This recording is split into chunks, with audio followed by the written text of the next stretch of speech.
They aren't Caped Crusaders or masked vigilantes. They don't operate under the badge of justice, nor do they revel in the chaotic theatrics of supervillainy.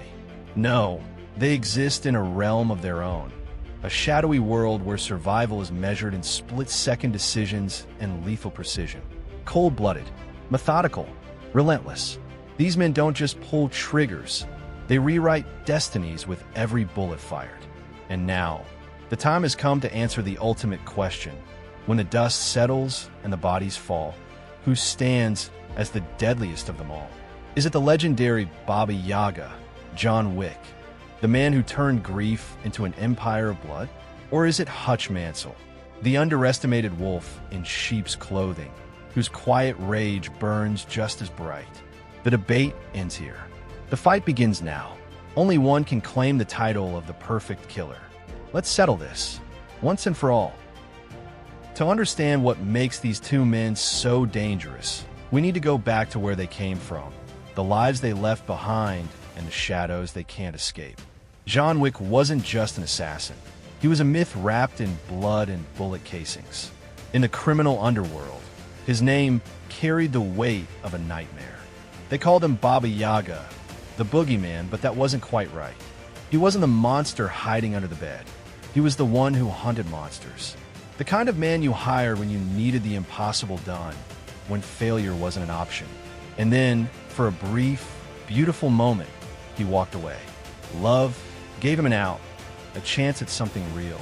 But when a reckless act of violence took the life of his dog, the last remnant of his dead wife's love, the legend woke up.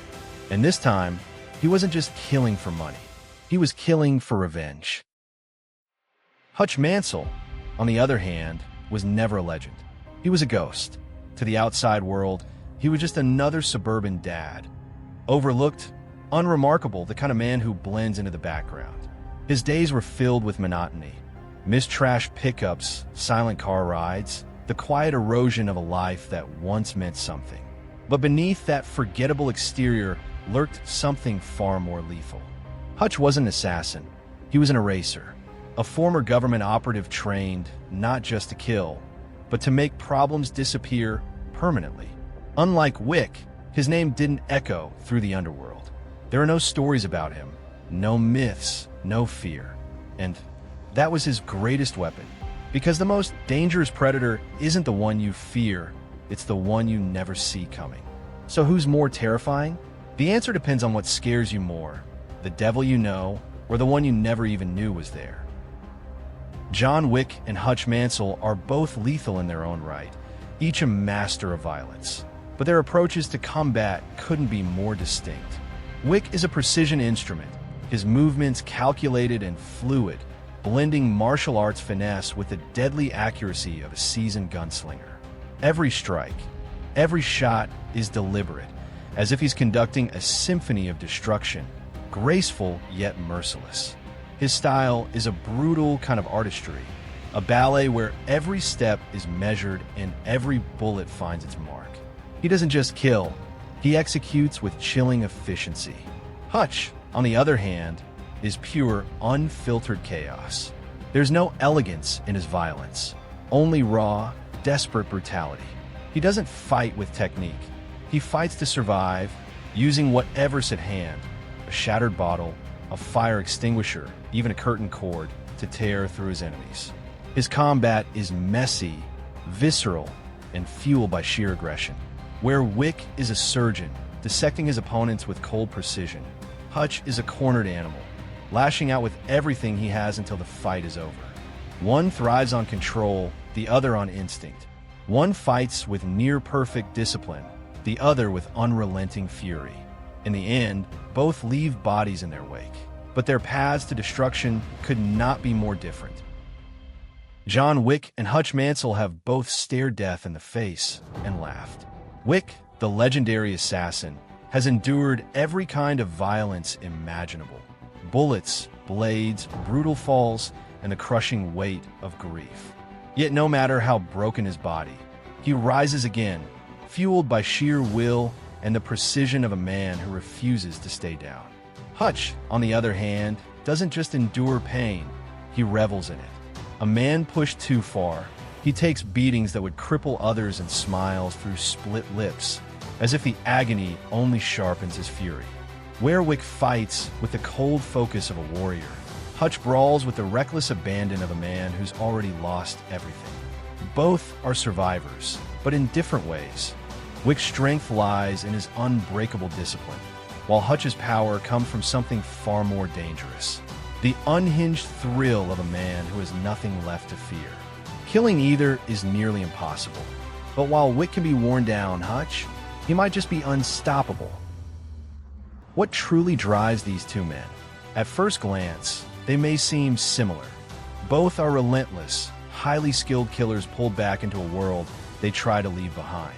But their reasons for returning couldn't be more different. John Wick's story is one of love and loss. His wife's death shattered him, and when the last remnant of her was stolen from him, his rage wasn't born of a thirst for violence. It was grief given form. Every bullet fired, every life taken was an expression of pain. His war wasn't about vengeance in the abstract. It was personal, a final act of devotion. Hutch, on the other hand, doesn't fight for someone else's memory. He fights for the rush. He didn't return to life because he had no choice. He returned because he wanted to. The violence, the unpredictability, the razor's edge between life and death. That's where he feels most alive. For him, killing isn't a means to an end. It's the point. Wick is a man who had everything taken from him. Hutch is a man who chooses to strip everything away, because only in that emptiness does he recognize himself. One fights to hold on to the past. The other fights to escape it. So, who's more dangerous? The man who kills for love, who has something or someone worth burning the world down for, or the man who kills just to feel the fire? These aren't just mindless thugs, they're tacticians. Cold, calculating warriors who treat violence like an art form. John Wick operates like a precision instrument, a one-man special forces unit. Every move is deliberate. His bulletproof suits absorb punishment, his night vision cuts through darkness, his grappling techniques dismantle opponents, and his suppressed gunfire lands with lethal efficiency. He fights like a surgeon in a war zone, each action measured, each kill inevitable. But Hutch doesn't just adapt, he rewrites the rules of engagement.